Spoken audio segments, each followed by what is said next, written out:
All right, everyone. While everyone was basically sleeping on the issue, the Five Eyes nations have decided they want to end the concept of digital privacy. Now, they're like, well, law enforcement needs to be able to, when a proper warrant is issued, it needs to be able to access people's material. Right now, you've got a bunch of companies using end-to-end encryption that in some cases, even the FBI and the CIA can't crack. Now, I question whether that's technically actually the case.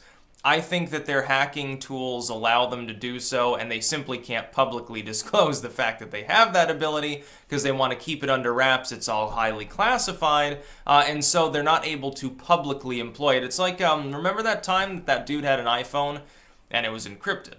And the law enforcement was like, well, we need to get this open. And Apple's like, sorry, we can't help you. We literally are incapable of doing so without giving you the whole decryption key. And if we do that, basically the program is useless. We're not allowed to do so. And then they're like, well, don't worry. We found a group of hackers that can help us get into it. What do you want to bet that those hackers were given temporary access to some highly classified hacking materials from the CIA? I bet it's probably pretty likely.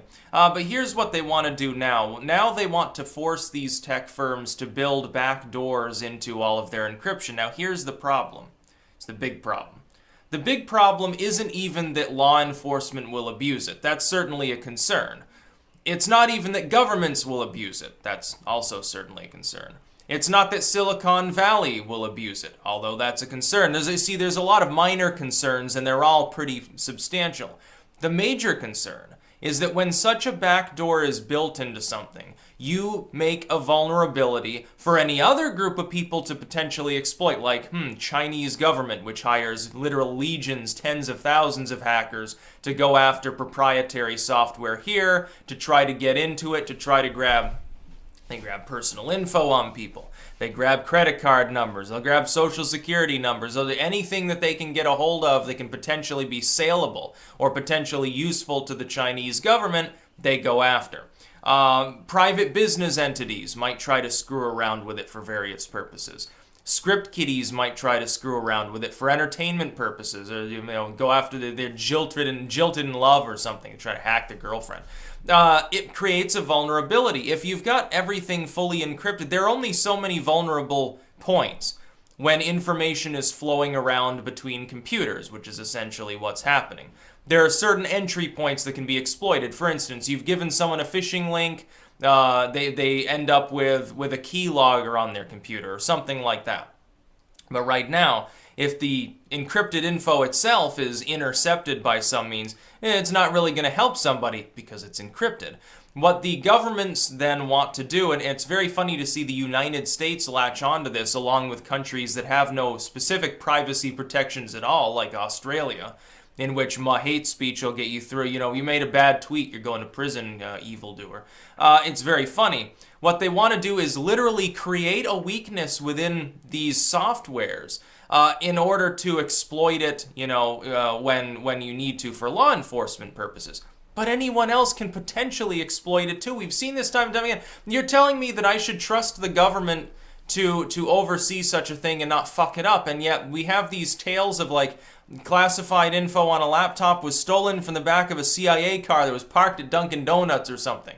Or what about the NSA leaks with Snowden, which, we all deserve to know that we were all being spied on 24/7 in blatant violation of the Fourth Amendment. It's still ongoing and still violates our Constitution, by the way. The government was really sad about that, but it showed that there was a vulnerability. Literally that a mid-level agent at the NSA can stick a flash drive in, download a bunch of shit, and then go to China and then release it on the world.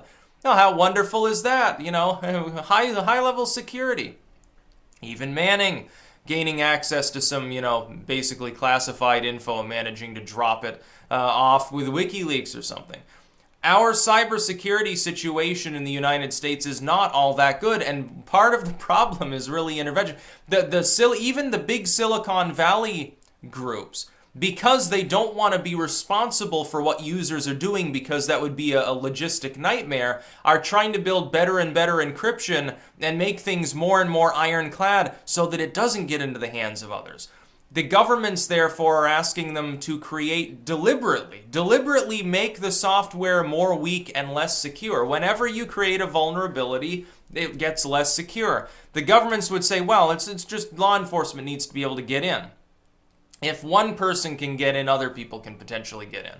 Through some electronic means, it will eventually, here's what I would say. Here's the fundamental issue. Right now, we've got a situation where occasionally, because of heavy encryption, because of, stuff like bleach bits, certainly with Hillary Clinton's emails, because of cybersecurity being the way it is, occasionally someone who is doing something criminal, legitimately criminal, creating a victim, a property, a sex ring or something, occasionally it allows them to escape justice. That does harm to the population, it does harm, it victimizes people, it endangers some combination of life, liberty, and property. But if you build these vulnerabilities that the Five Eyes nations want into this software, I think that the loss of those things will be an order of magnitude greater. It's only a matter of time before that vulnerability is exploited by just the right person or group to cause catastrophic damage to user data. It's only a matter of time before that happens.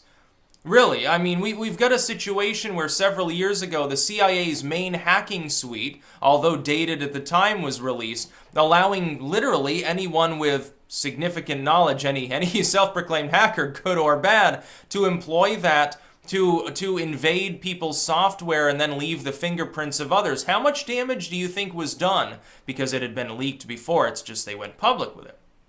How much damage do you think was done before they noticed that this software had been leaked and that it was being utilized by bad faith actors? How much damage do you think was done? And then they had to classify the whole thing so that nobody would ever know, which is exactly what happened. I'm guaranteed that that's what happened.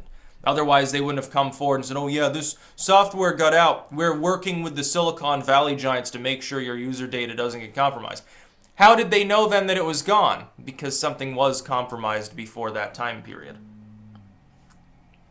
When highly sophisticated groups like the CIA can't control their hacking suites and even their very physical laptops and stuff and secure government servers, and when major political parties, they have shitty password protection and lose hundreds of thousands of emails, you say that I should trust these people to properly manage user data. I already don't trust the Silicon Valley firms to.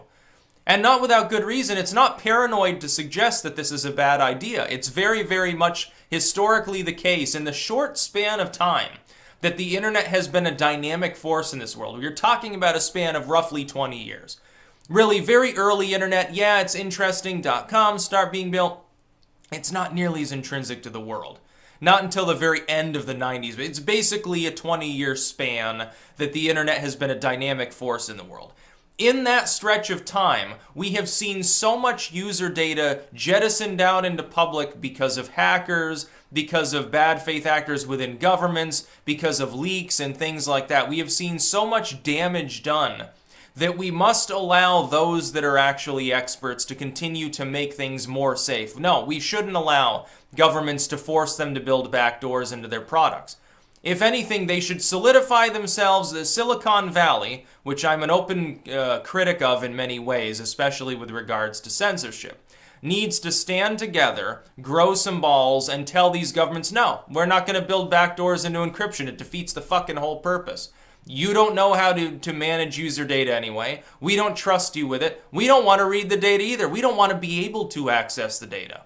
Because it's a better situation than the alternative. What the Five Eyes nations are doing is screaming, the sky is falling, the sky is falling. Big Bad Wolf is coming out of the woods, essentially. So you have to give us more power to violate the rights of private citizens and create a gaping hole allowing hackers to compromise people's data.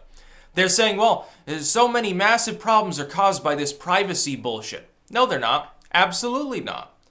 That's like saying, oh, we are going to require all architects to build a special hatch onto the side of every new building, allowing the police to just press a button and gain entry to the house because locked doors are a big problem. We have to kick them in all the time. My God, everyone should have this vulnerability built into their homes for anybody to exploit. I think that's a terrible idea. That's about all. Peace out.